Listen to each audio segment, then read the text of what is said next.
Bonjour et bienvenue dans Mère d'ado sur le fil, mais pleine de ressources, le podcast qui soutient les mères d'ado à bout. Je m'appelle Frédéric, je suis coach de vie et maman d'ado moi aussi. Je suis convaincue que nous avons chacune toutes les solutions en nous pour nous épanouir dans notre vie de mère et de femme bien sûr. Mais parfois, le nez dans le guidon, on ne les voit pas. C'est pourquoi j'ai créé Libératrice de solutions, pour aider les mamans à trouver leurs solutions aux problèmes qu'elles rencontrent avec leur ado. Ici, on parle sans filtre de ce que c'est vraiment d'élever un adolescent. Les conflits, les silences, la fatigue, mais aussi le courage, l'amour et surtout les petits pas qui changent tout. Ce podcast, c'est ta bulle de soutien, ton espace pour souffler et réfléchir, pour repartir avec des clés concrètes pour retrouver confiance, lien et équilibre. Alors, prête à embarquer avec moi ? Respire un bon coup et c'est parti ! Bienvenue à toutes les mamans d'adolescents épuisés. Dans cet épisode, aujourd'hui, on va parler d'un sujet qui touche énormément de mamans, que ce soit des mamans d'ados ou pas d'ailleurs. Et souvent, sans même qu'elles s'en rendent compte, la suradaptation. Si tu t'es déjà surprise à arrondir les angles pour éviter une explosion, à dire oui alors qu'à l'intérieur c'est clairement non, ou à t'effacer pour maintenir la paix, alors cet épisode va résonner très fort en toi. Par exemple, je compte pas le nombre de fois où j'ai choisi de cuisiner un truc pour faire plaisir à mon ado, comme des pâtes ou des frites, alors que moi, j'en avais juste ras-le-bol et je rêvais de manger des légumes. Mais j'étais prête à tout pour éviter un soupir, une critique, un râlage. Ça te parle ? Alors rassure-toi, tu n'es absolument pas seule. Et dans cet épisode, tu vas comprendre ce que c'est exactement que la suradaptation, ce qui se joue, pourquoi c'est si fréquent, quels en sont les dangers et comment en sortir, bien sûr. Alors déjà, c'est quoi la suradaptation ? C'est quand on s'ajuste en permanence aux besoins, aux humeurs, aux attentes des autres, au point d'en oublier les siens. On devient plus douce que ce qu'on ressent vraiment, on minimise ce qui nous blesse, on évite de dire ce qui nous dérange.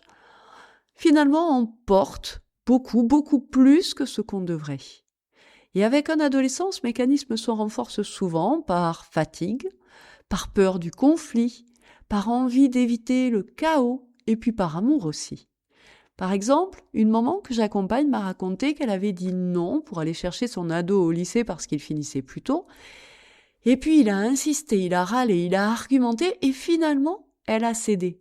Mais pas par conviction, par épuisement, pour lui faire plaisir à lui. Sauf que quand dans la voiture, elle a commencé à vouloir discuter avec lui et qu'il l'a envoyé bouler, elle a fondu en larmes. C'était trop, elle s'était sacrifiée et tout ça pourquoi ? Pour un ado ingrat, désagréable ? Alors elle a craqué. Elle s'est effondrée là où d'autres mamans se seraient emportées, mises en colère. Mais c'est exactement le même mécanisme dans les deux cas. On fait des efforts, trop d'efforts, et du coup, on craque. Mais alors pourquoi les mamans tombent si facilement dans ce piège de la suradaptation, alors que, avouons-le, beaucoup de papas n'y tombent pas? Je pense qu'une des raisons, c'est que bien souvent, les filles ont été éduquées à être compréhensives, à être calmes, à être arrangeantes. Beaucoup de petites filles ont reçu en héritage finalement le driver fait plaisir. C'est, tu sais, comme un petit programme à l'intérieur de toi, souvent hérité de l'enfance, qui te chuchote « Sois gentille, ne dérange pas, fais en sorte que tout le monde soit content, ne crée pas de conflit, et ainsi tu seras aimé. » Le problème, c'est que, en voulant maintenir la paix extérieure, tu sacrifies ta paix intérieure.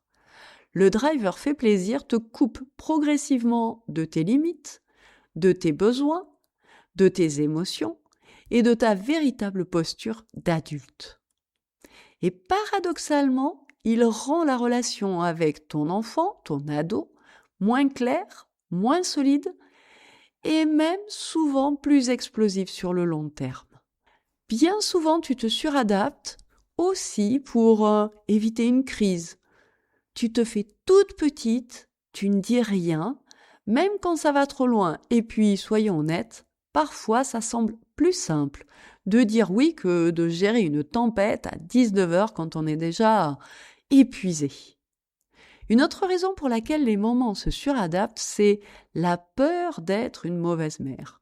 D'ailleurs, combien d'entre nous vont sur des groupes Facebook ou autres afin de s'assurer que ce qu'elles font ou ne font pas est bien, afin de se rassurer et de se sentir moins seules.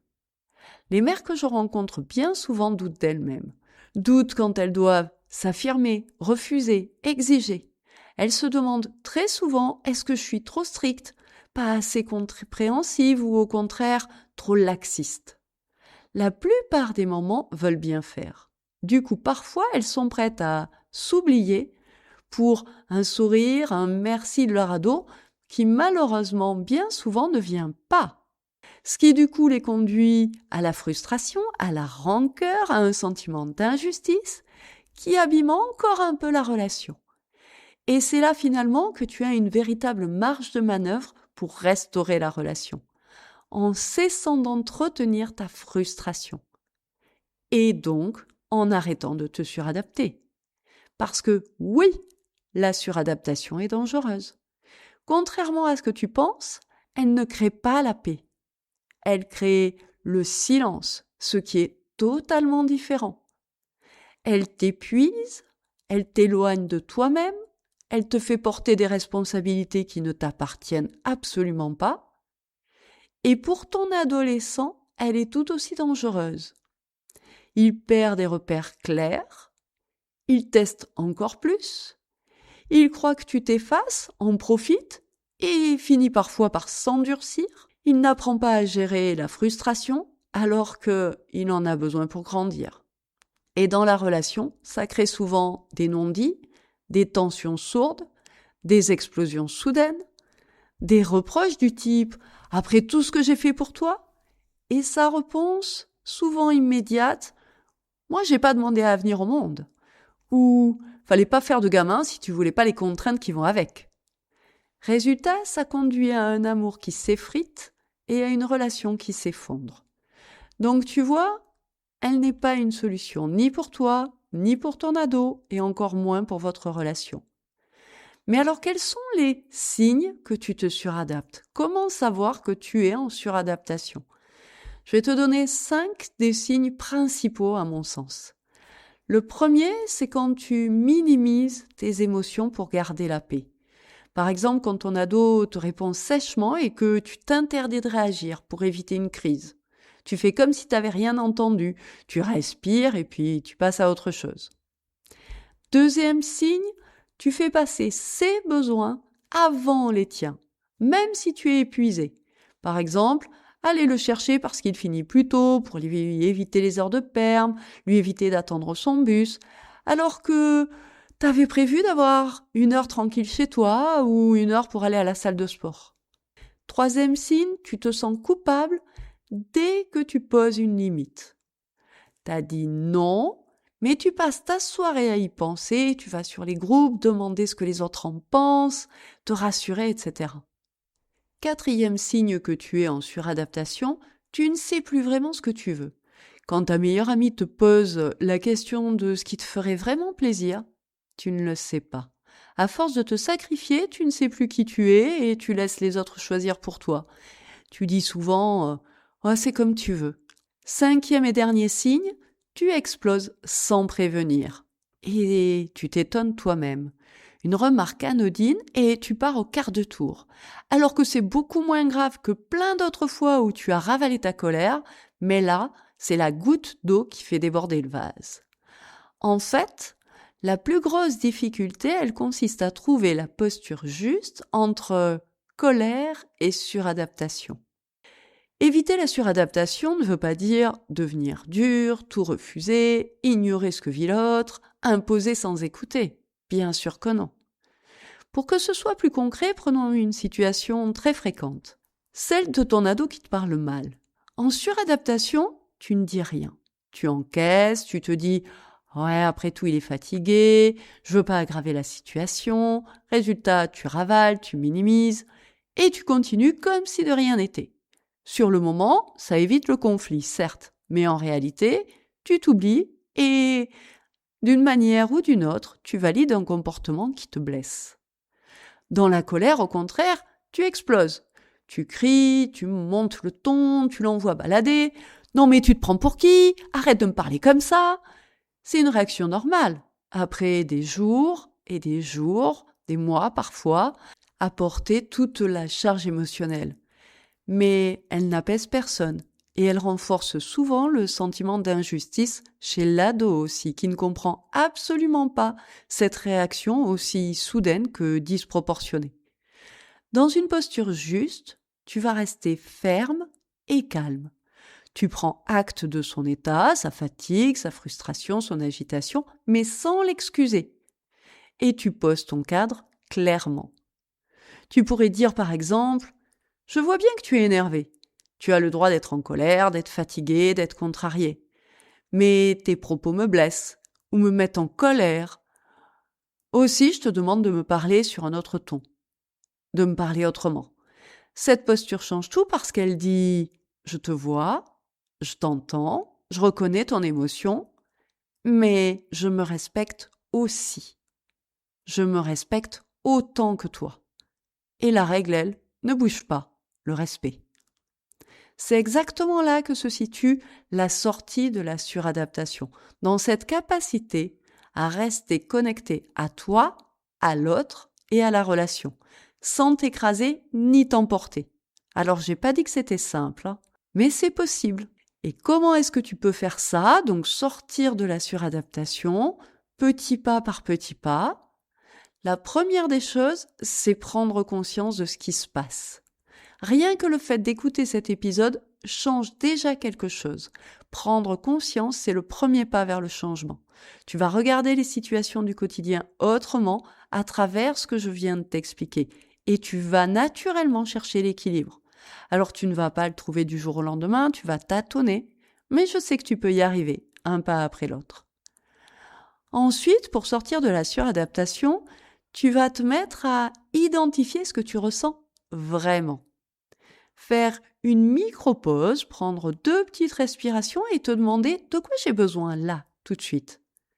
Est-ce que je veux lui faire plaisir dans l'espoir qu'il m'aime, me le montre, etc. Ou simplement parce que c'est raccord avec mes valeurs profondes, parce que c'est important pour moi de le faire, pas pour être conforme à quelque chose, à une image. Non, juste parce que ça me permet d'être alignée. Par exemple, personnellement, je vais chercher ma fille chez sa meilleure amie quand il pleut, parce que je n'aime pas qu'elle prenne la trottinette sous la pluie. Donc, je la voiture. Mais j'attends rien en retour, je le fais pas pour lui faire plaisir, je le fais pour moi. Même si, au passage, bien sûr, ça lui rend service. Dernier point pour sortir de cette suradaptation, reposer des limites claires, avec calme et respect, même si ton ado, lui, est irrespectueux. Des limites qui ne blessent pas, mais qui protègent. Des limites simples. Du style « je comprends que ça te contrarie » ou « je comprends que tu veuilles ceci ou cela ». Mais comme je te l'ai dit, là, c'est pas possible. Tu peux aussi reformuler. Ce que tu me demandes, c'est d'aller te chercher, de sortir ce soir.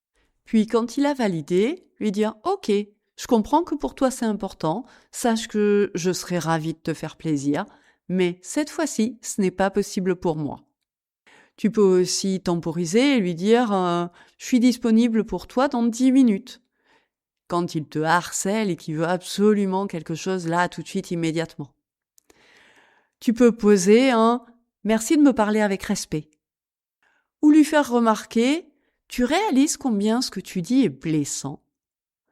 Ou alors, tu peux essayer de trouver un point de compromis dans certaines situations et lui dire quelque chose du genre « Je ne peux pas ceci ou cela, par contre, je peux autre chose. » Ces petits ajustements transforment beaucoup plus de choses qu'on ne le croit.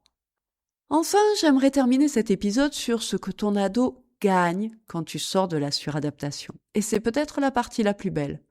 Parce que quand tu oses être toi, ton ado apprend à être lui. Quand tu poses un cadre juste, il se sent en sécurité. Quand tu arrêtes de porter tout, il apprend la responsabilité. Et quand tu redeviens authentique, la relation se renforce. Sortir de la suradaptation, ce n'est pas devenir dur, c'est redevenir vrai.